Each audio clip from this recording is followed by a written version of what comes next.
Welcome in this video that is presenting a new tactical play. We could call this tactical play temporal desynchronization.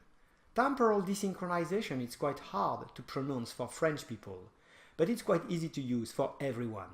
In the first part of the video, you will see the theory, or to identify, practice and defend yourself from this tactic. In the second part, you will see an illustration of this temporal desynchronization tactic with a very short extract of the movie Bridge of Spies.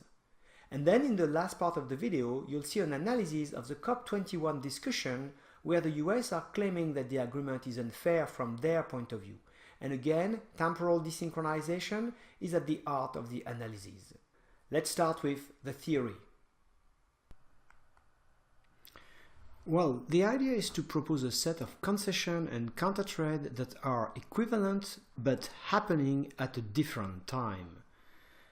The interest of that is clearly that you will propose a new version of the time. Maybe you change the point of origin, or you take a different scale or a different perception of time. The benefit of this technique is that you will actually overcome blockage. You will find a new solution that was not possible when everybody stick on the same time perspective. It's all about creativity. Of course, the bad news is that it's very risky. It's very risky if the person who is executing its obligation second is actually late or finally not really executing as anticipated. What are the antidotes?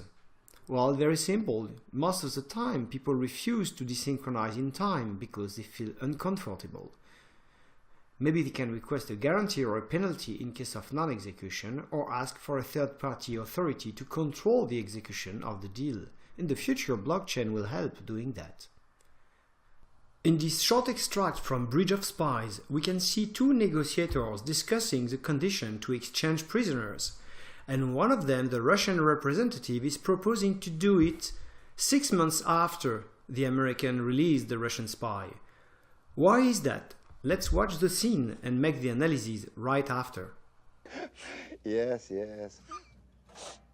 If we release powers, it is only to promote a goodwill between our countries.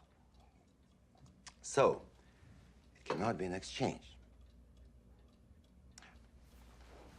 Perhaps you could release Abel as a token of a goodwill to our friends in Germany, and then, some months later, we would release powers.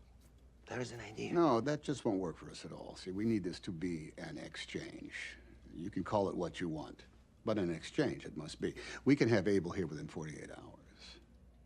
We need powers at the same time. We give you Abel.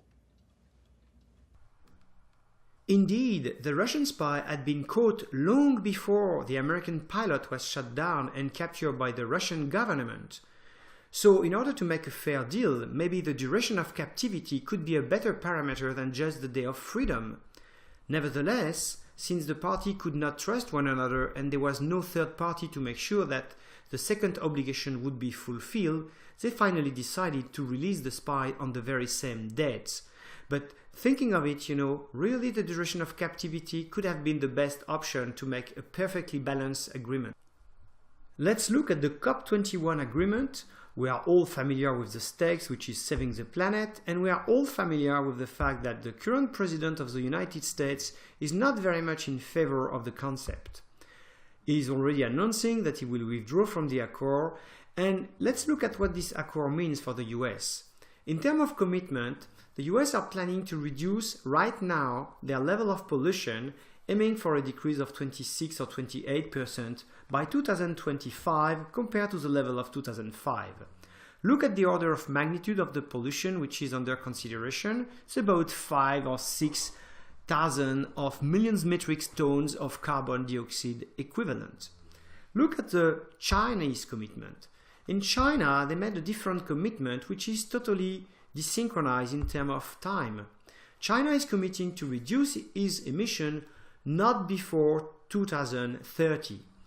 When you look at the curve, it looks like that. You have the same order of magnitude on the left, between 6 and 7 and even 8, and it's going to grow and grow and grow until 2030. And only then China will start to decrease.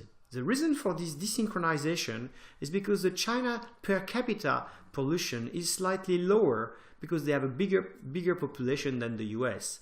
There is also the argument that China has not yet polluted as much as the US in the past, and so they have a different delay to start reducing the pollution.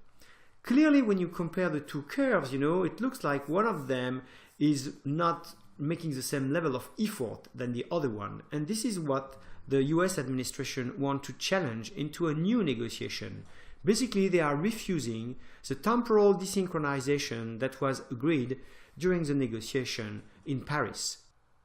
The COP21 has a purpose, and it's all about saving the planet.